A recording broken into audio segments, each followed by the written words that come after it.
কাল মহালয়া, দেবীপক্ষের শুরু। আর আজ থেকেই মানে মহালয়ার আগের দিন থেকেই এখানে দেখো পুরো লাইটিং দিয়ে প্যান্ডেল পুরো রেডি। তবে আমাদের ঢুকতে দিচ্ছে না, এখানে বাঁশ দিয়ে রেখে দিয়েছে, বিকজ এখনও পর্যন্ত ঠাকুর উদ্বোধন হয়নি। কিন্তু বাইরে থেকে দেখা যাচ্ছে রীতিমতো লাইটিং হয়ে গেছে, প্যান্ডেল হয়ে গেছে, মানে একটা পুজো পুজো ভাব তো চলেই এসছে। আর এই জায়গাটা মানে গড়িয়াহাট এরিয়াতে না মানে পুজোর সময় মানে অসাধারণ লাগে। তো জাস্ট দেখো, আজকে হচ্ছে স্যাটারডে, তো পুজোর ভিড়টা একবার দেখো।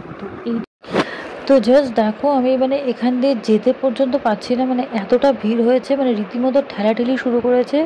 আর এই ফুটপাতের তো পুরো দু সাইডে পুরো দোকান, আর মাঝখান দিয়ে একটুখানি রাস্তা, এখান দিয়ে সবাই যাচ্ছে, এখানে দাঁড়িয়ে সবাই কেনাকাটা করছে, এবং রীতিমতো প্রত্যেকটা দোকানদারই খুব ব্যস্ত, এবং যারা এখানে এসছে তারাও ভীষণভাবে ব্যস্ত, এবং বিভিন্ন রকমের এখানে জিনিস দেখতে পাবে, মানে কুর্তি থেকে শুরু করে প্লাজো, আর নতুন যে সমস্ত ডিজাইনার সে সমস্ত জামা কাপড়গুলো এসছে, টপ আছে, স্কার্ট আছে, বাচ্চাদের জিনিস আছে, শুধু জামা কাপড়ই নয়, বিভিন্ন রকমের অ্যাক্সেসরিজও আছে।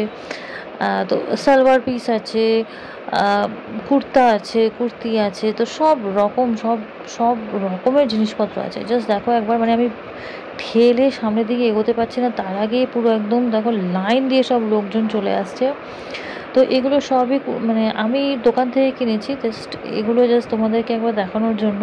তো এখান থেকেও প্রচুর লোকে কিনছে, প্রচুর ভ্যারাইটি, এখানে পুরো লেগিংসের বিশাল কালেকশন আছে, তারপর প্লাজো প্যান্টেরও বিশাল বিশাল কালেকশন আছে। তো এখানেও অনেকে দর দাম করছে।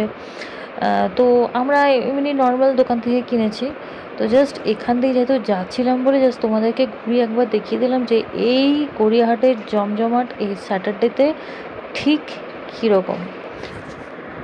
আর এখানে বেসিক্যালি কী বলো তো, মানে এত বার্গেনিং হয়, তো তারা একটা দাম বলবে, আমি বলবো না এই দামটা নয়, অন্য কিছু, ওরা বলবে কি না এটা না, মানে এই যে বার্গেনিংয়ের ব্যাপারটা যেটা চলে, তো সেটা না আমার একেবারে ভালো লাগে না। মানে আমি বার্গেনিং করতেও পারি না, আর ওরা এমন একটা দাম বলবে, তাখানে আমি কী দাম বলবো এক্স্যাক্টলি সেই দামে আমাকে দেবেই, আমি ব্যাপারটা ঠিক ওরকম জানি না। তো এখানে দেখো জুতোর প্রচুর কালেকশন আছে।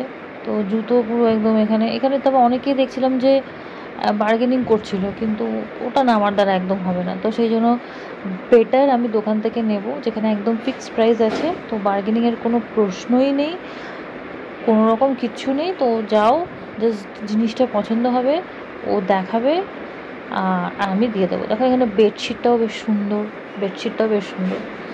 তো এখানে দেখো জুতোর প্রচুর, মানে পরপর পরপর এখানে জুতোর দোকানও আছে। তো এখানে ধরো জুতো, এগুলো সব নন ব্র্যান্ডের, মানে কোনো ব্র্যান্ডের ব্যাপার নেই। তো যারা একটু ব্র্যান্ড স্পেশালিস্ট, মানে ব্র্যান্ডেড জিনিস পরতে পছন্দ করো, তাদের তো এ ধরনের জিনিস ভালো লাগবে না আশা করি। কারণ ধরো যারা অনেকেই আছে যারা ব্র্যান্ডেড জামা কাপড়, ব্র্যান্ডেড জুতো, ইনফ্যাক্ট ব্র্যান্ডেড মোজা, মানে সবই ব্র্যান্ডেড, তো তাদের এগুলো ভালো লাগবে না, বিকজ এগুলো সবটাই কি নন ব্র্যান্ড, মানে এগুলো নর্মাল পাতি রাফ ইউজের জন্য। রেগুলার ওয়্যার যেগুলো হয়, তো সেগুলো নন ব্র্যান্ডই পরা ভালো। কারণ দেখো রেগুলার পরে যেটা বেরোতে হবে, তো যেটা পরে বেরোতে হবে সেটা তো ধুতেও হবে। তো রেগুলার জামা কাপড় ধুলে কী হয়, জামা কাপড় তো নষ্ট হয়। তো আমি একটা দামি জামা কাপড় কিনবো, সেটাকে রেগুলার ধোবো, তো সেটা তো নষ্টই হয়ে যাবে। তো ব্র্যান্ডেড জামা কাপড় জেনারেলি মোটে নষ্ট হয় না, কিন্তু রেগুলার যদি আমি পরি, রেগুলার যদি আমি এগুলো মেশিনে ধুই, তো অবভিয়াসলি সেটা নষ্ট হবে। তো যাই হোক, আমরা এই দেখো এই পাঞ্জাবিটা কত সুন্দর লাগছে। তো আমরা রাস্তায় যেতে যেতে, এটা হচ্ছে ম্যানিকুইনে পরানো ছিল, তো আমার এত পছন্দ হলো, তো আমি দাঁড়িয়ে একটা ছবি তুলে নিলাম। তো কী কী শপিং করেছি তো সেগুলো তো সবই বলবো। তো ওই দোকানটা হচ্ছে পুরো পাঞ্জাবির দোকান, বাইরে থেকে তো দেখলে পাঞ্জাবিগুলো খুব সুন্দর, আর সেটা বেশ ধুতির ওপরে পাঞ্জাবিটা আছে, বেশ আমার তো ওটা বেশ ভালো লেগেছে। তো যাই হোক, আমি একটা দোকানে ঢুকলাম যেখানে আমি আমার মেয়ের শপিংটা করছি।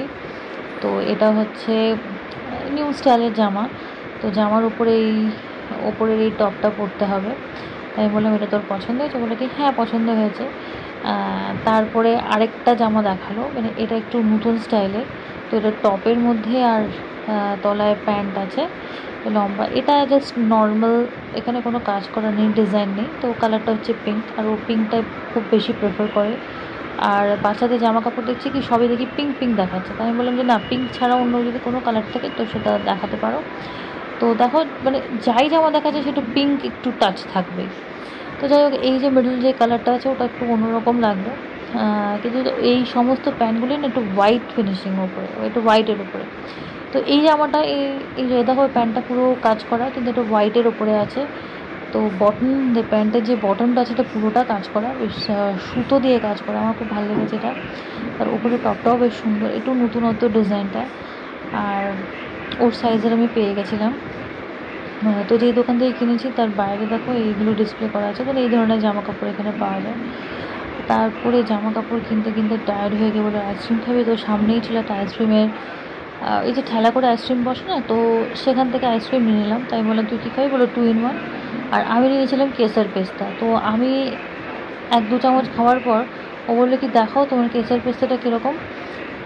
তো ওটা ওর এত ভালো লেগেছে যে আমার কাছ থেকে কেসার পেস্তাটা নিয়ে নিল, আর আমি ও 2 in 1টা খেলাম। তারপরে দেখো ঢুকে গেছিলাম একটা পাঞ্জাবির দোকানে, তো ওর জন্য একটা পাঞ্জাবি নিলাম। তো এই হচ্ছে পাঞ্জাবি, বেশ সুন্দর কাজ করা ছিল। তার মধ্যে থেকে আমার এই ব্ল্যাকটা খুব পছন্দ হয়েছে, এই ব্লু কালারটা বেশ সুন্দর ছিল। এগুলো সবই নাকি মধুবনী প্রিন্ট, মধুবনী প্রিন্টের ওপরে। তো এই ব্লুটা বেশ ভালো ছিল, তো আমি নিয়েছিলাম ব্ল্যাকটা। তারপরে শপিং করতে করতে গেছে প্রচণ্ড খিদে পেয়ে, তারপরে চলে গেছিলাম ফিশ ফ্রাই খেতে। তো ফিশ ফ্রাইগুলো বেশ বড় বড়, তো 2টো ফিশ ফ্রাই নিয়েছিলাম, একটা চিকেন কাটলেট। তো ভেতরে যে মাছটা ছিল, মাছটা সত্যি মানে বেশ ভালো ছিল খেতে। তো ও ফিশ ফ্রাইটা প্রচুর গরম ছিল, তো আগেও স্যালাড দিয়ে শুরু করলো। তো যাই হোক আমি একটু ভেঙে দিলাম। আর এটা হচ্ছে চিকেন কাটলেট।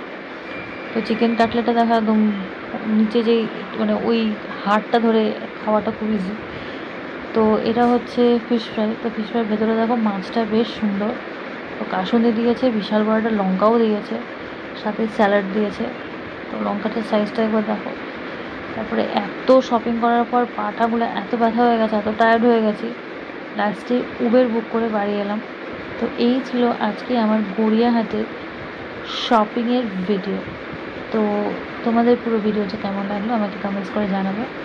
ভিডিওটা ভালো লেগে থাকলে এতে লাইক, কমেন্ট আর চ্যানেলটাকে সাবস্ক্রাইব করে প্লিজ আমাকে সাপোর্ট করবে। Thanks for watching.